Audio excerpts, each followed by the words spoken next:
शेतकरी बांधवांनो नमस्कार. पुन्हा एकदा डॉक्टर किसानच्या युट्यूब चॅनलला तुमचं स्वागत करत असताना आजचा व्हिडिओचा विषय डाळिंब पिकात आंबिया बहार घेताना आपल्याला मादी कळीची संख्या मिळवताना त्या ठिकाणी कसं कामकाज केलं पाहिजे त्या संदर्भात आजचा व्हिडिओ खूप महत्त्वाचा आहे. आपण या ठिकाणी जर बघितलं छाटणी केल्यानंतर इथे पॉनचा स्प्रे आजच केलाय, इथ्रेलचा स्प्रे आज केलेला आहे. मग आपल्याला आंबिया बहार घेताना आपल्याला मादी कळीची संख्या कशी जास्त मिळवता येईल त्या संदर्भामध्ये जसंही आपल्याला पहिलं पाणी द्यायचंय त्या पाण्यासोबत खत व्यवस्थापन, अन्नद्रव्य व्यवस्थापन काय करायचं, त्याचप्रमाणे त्यानंतर पहिल्या 2-3 फवारण्या काय करून आपल्याला मादी कळीची संख्या पहिल्या 1 महिन्यामध्ये चांगली कशी मिळवता येईल त्या संदर्भात आजचा व्हिडिओ खूप महत्त्वाचा आहे. मित्रांनो, आपण जर बघितलं माझ्यासोबत शेतकरी आहेत. दादा, आपलं पूर्ण नाव सांगा. किसन मारुती कांदे, राहणार बोकडदरी, तालुका निफाड, जिल्हा आपला मोबाईल नंबर. 9922 3451 आपले किती प्लॉट रजिस्टर आहे डॉक्टर किसानकडे? द्राक्षाचे 2 प्लॉट आणि डाळिंबाचे डाळिंबाचा आत्ताच केलाय तुम्ही 1-1.5 महिन्यापूर्वी. हो आता आपण डॉक्टर किसानच्या माध्यमातून तुम्हाला बेसल डोस आला होता तो दिलाय. हो आणि दुसरी एक महत्वाची गोष्ट की पाण्याचा ताण देऊन आपल्याला जवळजवळ 1 महिना झाला हो आणि छाटणी करून घेतली तुम्ही. हो छाटणी केल्यानंतर इथ्रेलचा स्प्रे तुम्हाला कधी आला होता? तो कालच मारला काल मारला. पहिला स्प्रे आला पहिला इथ्रेलचा. spray, हो. इथ्रेल नंतर 5-6 दिवसांनी काय स्प्रे? व्याकरण आणि क्लोरो. किरोक्रॉन आणि क्लोरो. हो.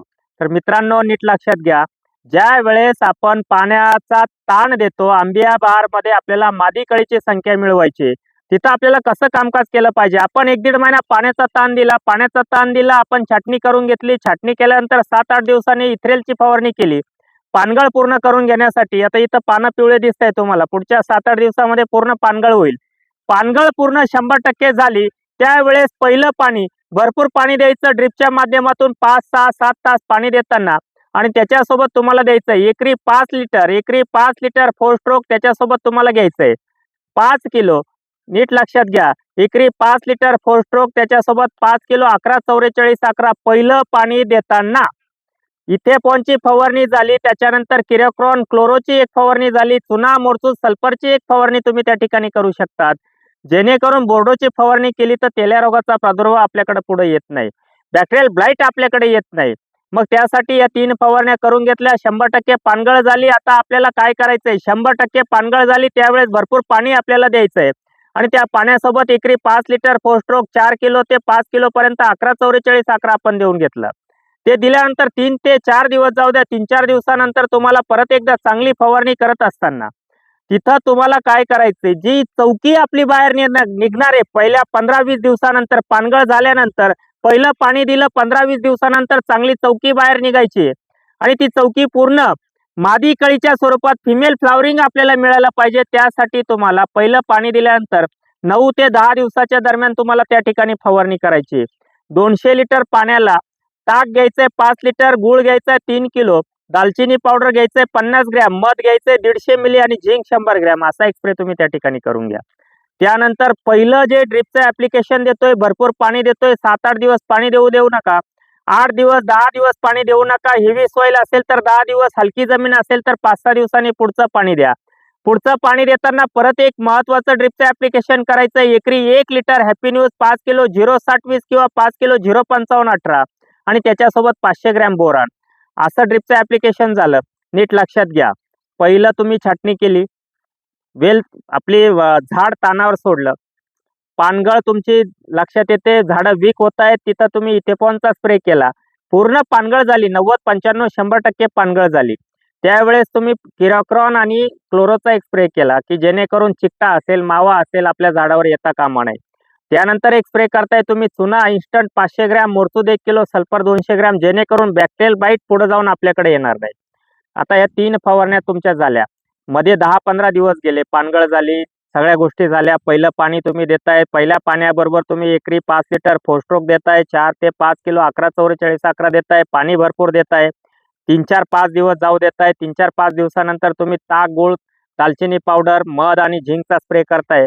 त्यानंतर परत एकदा 2-3 तास पाणी देताय, एकरी 1 लिटर हॅपी न्यूज, 400 ते 500 झाडांना 1 litre happy news, 5 kilo 0-55-18, 500 gram boron किंवा 0-60-20 देताय. त्यानंतर एक चांगला स्प्रे करत असताना तुम्हाला पालवी फुटायला लागली, चौकी निघायला लागली, अशा वेळेस तुम्हाला फवारणी करायची. त्या ठिकाणी नीट लक्षात घ्या, तिथं तुम्हाला फवारणी करत असताना थ्रिप्स असेल इतर अटॅक असेल तो थोडासा बाजूला ठेवून चौकी बाहेर येते.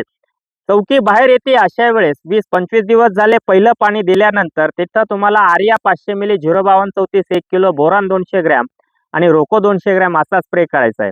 आणि त्यानंतर परत एक साधा चौकी बाहेर निघते एक कीटकनाशक आणि बुरशीनाशकचा एकत्र स्प्रे करत असताना तुम्हाला त्या ठिकाणी स्पॉट किलर, कारण बॅक्टेरियल बाईट आपल्याकडे येऊच द्यायचा नाही. स्पॉट किलर घ्यायचे तुम्हाला 250 ते 300 मिली 200 लिटरला 22 200 ग्रॅम हिमामेक्टिन प्रोक्लेम 100 ग्रॅम असा एक स्प्रे तुम्हाला करून घ्यायचा आहे. चौकी पूर्णपणे बाहेर आली, 2 ड्रिपचे ऍप्लिकेशन झाले, 2 वेळा 3 वेळा पाणी आपण दिलं, चौकी बाहेर येते आणि त्या चौकीला आपल्याला गळ होऊ द्यायची नाही. फिमेल फ्लॉवरिंग आपल्याला बाहेर आणायचं आहे आणि पूर्ण सेटिंग आपल्याला करायची. त्यासाठी पानगळ झाल्यानंतर 1 महिन्याचं काम तुम्हाला मी आतापर्यंत सांगत आलो. त्यानंतर तुम्हाला काय करायचं, किती पाणी द्यायचं, कोणत्या फवारण्या करायच्या त्या संदर्भात मी वेगळा एक व्हिडिओ देईलच. आणि तो पण प्रत्यक्ष या प्लॉटमध्ये उभा राहील किंवा कुठल्याही डॉक्टर किसानच्या माध्यमातून पानगळ केली, पानगळीनंतर फोस्ट्रोक दिलं, हॅपी न्यूज दिलं, मी सांगितलेल्या 3 फवारण्या केल्या आणि त्यानंतर चौकी कशी बाहेर आली त्या संदर्भात एक वेगळा व्हिडिओ मी देईलच. तत्पूर्वी माझ्यासोबत शेतकरी आहे, त्यांच्याकडून एक प्रश्नाचं उत्तर मी जाणून घेतो. शरद शिडलेचा प्लॉट आहे, SSNचा प्लॉट आहे, दोन्ही प्लॉटला त्यांना चांगलं डायरेक्शन वाटलं का ना वाटलं हे त्यांच्या तोंडून मी जाणून घेतो आणि त्यामुळे डाळिंबचा प्लॉट डॉक्टर किसानकडे रजिस्टर केला का हे देखील जाणून घेतो. मार्गदर्शन खूप छान आहे, कमी खर्चामध्ये खूप उत्पन्न. डाळिंबमध्ये काय वाटतं तुम्हाला? डाळिंबमध्ये पण मार्गदर्शन छानच राहणार, म्हणजे उत्पन्न आताशी आपण हो, इथे कोणचा इथे स्प्रे पण हो. केला, अजून 1 महिना लागेल चौकी बाहेर हो. यायला. जवळजवळ 1.5 महिन्यानंतर आपल्याला सुपारी लिंबा आकाराचे फळं या ठिकाणी आपल्याला मार्च मध्ये दिसतील, हो. फेब्रुवारी एंड किंवा मार्च मध्ये. हो. त्यावेळेस आपण परत एक व्हिडिओ घेऊ.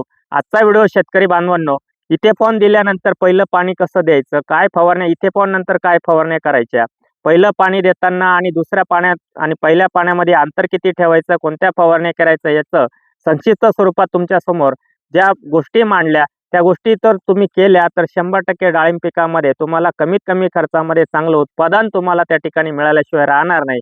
हा एक निष्कर्ष घेऊन आजचा व्हिडिओ तुम्ही शेवटपर्यंत बघितला. चॅनलला प्रथम आला असाल, चॅनल सबस्क्राईब करून व्हिडिओला लाईक आणि शेअर करायला विसरू नका. धन्यवाद.